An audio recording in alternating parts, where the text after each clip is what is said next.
ভোর ৫টায় ঘুম থেকে উঠে একার হাতে বাইরে ও ঘরে সমস্ত কাজগুলি সামলে নিয়েছি। My daily morning routine. শুভ দুপুর, কেমন আছো সবাই? নমস্কার, আমি পিঙ্কি ত্রিপুরা থেকে বলছি।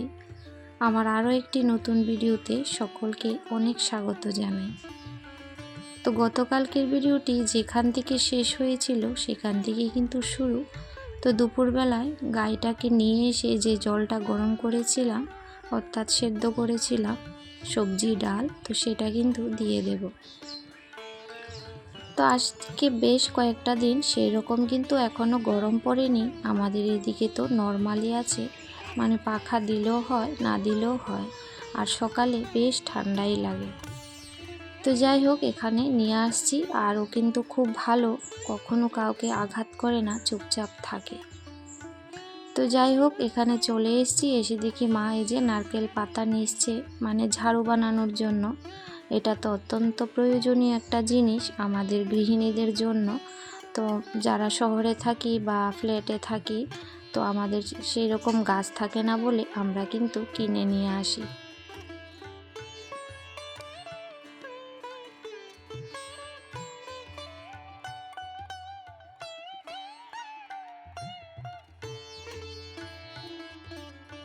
তো মা এখানে আমার ঠাকুরদাদা আর ঠাকুরমায়ের গল্প বলছিল, আগের দিনে কিভাবে চলাফেরা করতো, কী করতো।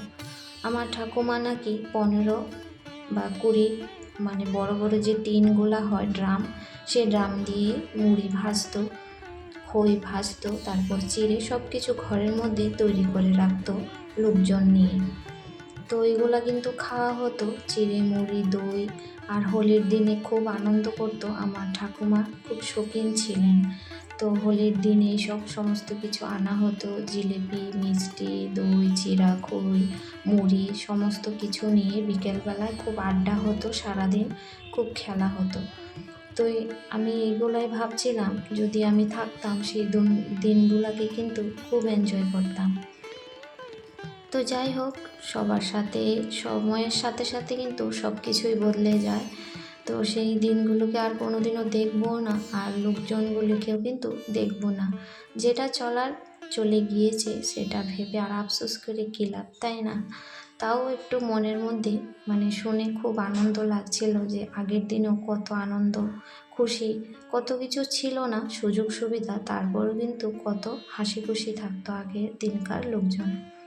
তো যাই হোক, ওখানে দুপুর থেকে একদম রাত্রি হয়ে গেছে, মা মেয়ে মিলে আইসক্রিম খেতে খেতে। তারপর এখানে হয়েছে সন্ধেবেলায়, তো মা নাকি এই বছর সিদ্ধ পুলি খায়নি। তো শুনে সেটা খুবই খারাপ লাগলো। আসলে একা মানুষ তো কার জন্যই বানাবে আর কতটাই করবে। তো সেই জন্য কিন্তু আমি দুপুরবেলা চাল ভিজিয়ে এসেছিলাম, আর মা এখানে সন্ধ্যার সময় এসে চালগুলা গুঁড়া করে দিয়েছে, আর নারকেল পরিষ্কার করে নারকেলটাকেও কুড়িয়ে দিয়েছি, আর আমি এখানে চুলায় বসে বসে বানিয়ে নিয়েছি। তো মোবাইলের ভিডিওতে এতটা আসছে না ক্যামেরায়, মানে এতটাও অন্ধকার নয়। তো যাই হোক, পিঠে কিন্তু একদম বানানো হয়ে গেছে মাটির হাঁড়িতে, আর মাটির হাঁড়িতে পিঠে কত টেস্টি হয়। তো এটা হয়েছে পরদিন সকালে, একদম সকাল উঠে গেছি ভোর 5টায়। আর ভোর 5টায় ওঠা মানে এখন কিন্তু ঘুটঘুটে অন্ধকার নয়, এখন ভোর 5টা মানে ফর্সা বাইরে, কি সুন্দর দেখতে পাচ্ছ, কুয়াশা পড়ছে আর বেশ কিন্তু ঠান্ডা লাগছিল। তো আমি উঠে দরজাগুলো খুলে বের হয়ে এই যে গাড়িটাকে বের করে দিচ্ছি। তো বাবা উঠে গেছে, মা শুয়ে আছে, আমি ডাকিনি। আর যে এই যে চন্দ্রমামা কিন্তু এখনও আমাদের দেখা দিচ্ছে। সূর্যমামা উঠতে তো অনেকটাই সময়, বেশি ফর্সা হয়নি, একটু তো অন্ধকার আছেই। তো যাই হোক, এই যে গ্রামের বাড়ির কিছু নিয়ম, গ্রামের বলতে এখনও শহরে হয়, যাদের উঠোন আছে উঠোনের মধ্যে এরকম গোবর গুলে কিন্তু অনেকেই দেয়, আর গ্রামে তো প্রত্যেকের বাড়িতেই দেওয়া হয়, যেহেতু চারিদিকে জায়গা থাকে। তো আমিও কিন্তু এভাবেই গোবর ছিটিয়ে দিচ্ছি। তারপর চলে এসেছি এখানে চুলাটা একটু লেপে নেব। তো তার আগের ভিডিওতে অনেকেই সুন্দর সুন্দর কমেন্ট করেছো লেপা নিয়ে, উঠান লেপা, তারপর উনুন লেপা অনেকেই করেছো। সত্যি সেই দিনগুলিকে সবাই মিস করি আমরা। আমরা বর্তমানকালে যতই আধুনিক হই না কেন, আগের কথাগুলি কিন্তু আমাদের জীবনে স্মৃতি হয়ে যায়। আর যতই উন্নত হই, আমাদের কিন্তু আগের দিনটাই যেন বেশি ভালো লাগে।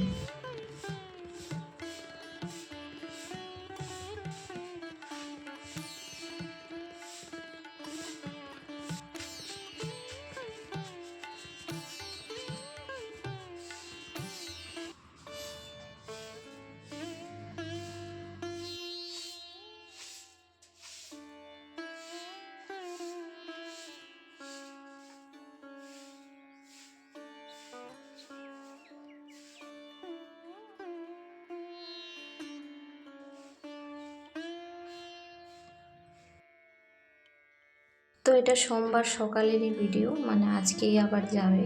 তো সোমবার মানে আমাদের এখানে হাট, তো মা বাবা তো দোকানে চলে যাবে একটু পরেই। কেননা গ্রামের হাট কিন্তু একদম সকাল সকালই মানে শুরু হয়ে যায়, 4:30 থেকেই এখানে বাজার বসা শুরু হয়ে যায়। আর বিকেল হতে হতে কিন্তু হাট বাজার শেষ হয়ে যায়, মানে লোকজন দূর থেকে আসে তো সেই জন্য। তো চলে যাবে, তো আমিও সকাল সকাল উঠে পড়েছি। আজকে আমার অনেকটা কাজ আছে, কাপড় চোপড়গুলো কিন্তু ধুতে হবে, বিছানার আর অনেক জামা কাপড়ও সঙ্গে, তাই আমি তাড়াতাড়ি উঠে পড়েছিলাম। তো ঘরটাও ঝাড় দিয়ে দিলাম, উঠান তো ঝাড় দেওয়া হয়েই গেছে, তার সঙ্গে এই যে বিছানার সমস্ত কিছু উঠিয়ে নিচ্ছি। তো বিছানার নিচে যে জিনিসপত্র আছে একটু ইগনোর করো সবাই, তো এভাবে থাকেই যত গুছিয়ে রাখো না কেন। তো যাই হোক, আমি কিন্তু তার মধ্যে অফ ক্যামেরা সমস্ত কাপড় চোপড় ধুয়ে রেখে এসেছি, আর কিছু মেলেও দিয়েছি, আর কিছু জল ঝরার জন্য রাখলাম, আর ঘর বারান্দাটুকু মুছে নেব। তো তারই মধ্যে মা বাবা কিন্তু চলে গেছে, এখন প্রায় 8টা বাজে। তো আমি ঘরগুলা মুছে নিয়ে আর কয়েকটা কাপড় আছে সেগুলো ধুয়ে সব কিছু মেলে স্নান করব। আর ছেলেটাও বারবার বলছে টিফিন দাও, টিফিন বলতে ও বিস্কুট কলা এসব কিচ্ছু খাবে না, ওকে রুটি বানিয়ে দিতে হবে। তো আজকে এমনিতেই দেরি হয়েছে, তারপর আবার রুটির বায়না। তো যাই হোক, দেখি কি করা যায়। এখন তো আমি ঘরগুলো আগে মুছে নিই।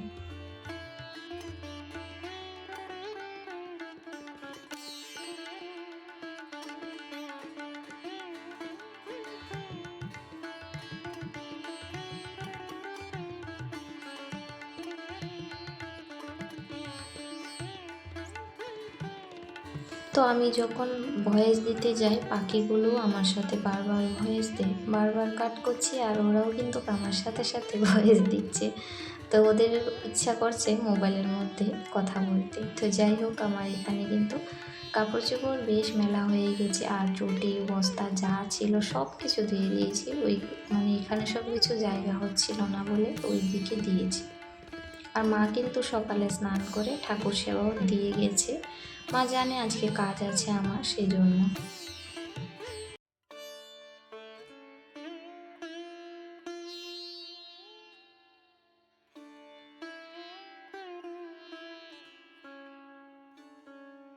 তো আমি স্নান করে চলে এসেছি। এখানে এই ছবিগুলো হয়েছে আমার দাদু আর দিদা, মানে আমার মায়ের মা আর বাবা। তোরা আছে, এখন বয়স যেহেতু হয়েছে একটু অসুস্থ, তো আমি কিছুদিন আগে দেখা করে এসেছি। তো যাই হোক, এখানে চলে এসেছি রান্নাঘরে। তো চুলাটা তো কালকে আমি ভালো করে ধুয়ে রেখেছি, আর ধুলা পড়েছিল একটু মুছে নিলাম। তো গোলা রুটি এখানে কয়েকটা বানিয়ে নেব।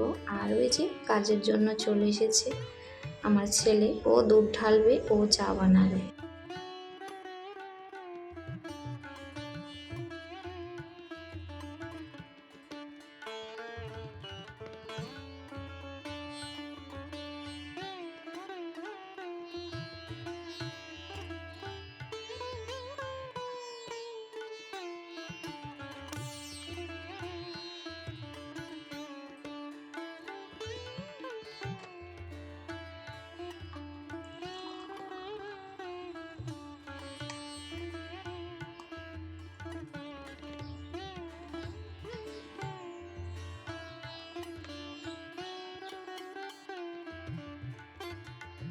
নিয়ে নিলাম ঝটপট তৈরি করা নাস্তা, গোলা রুটি। তো গোলা রুটি বেশ অনেক দিন হয়েছে মানে বানাই না, তো আজকে কাজের চাপের জন্যই বলতে পারো বানিয়েছি, আর খেতে কিন্তু খারাপ লাগে না, বেশ ভালোই লাগে। তো যাই হোক, এখানে টিফিনটা খেয়ে সবজি কাটতেও বসে গেছি। রান্না করব এঁচোড়। তো এঁচোড় রান্না করেছি আর লাবড়া এখানে সমস্ত সবজি দিয়ে কেটে রান্না করেছি, করলা ভাজা, আর পরে পাঁপড় ভেজে নিয়েছি কারণ আমার ছেলে আর ভাগনা এসেছিল। তো যাই হোক, আজকের ভিডিওটি এখানে শেষ করছি। সবাই ভালো থেকো, সুস্থ থেকো।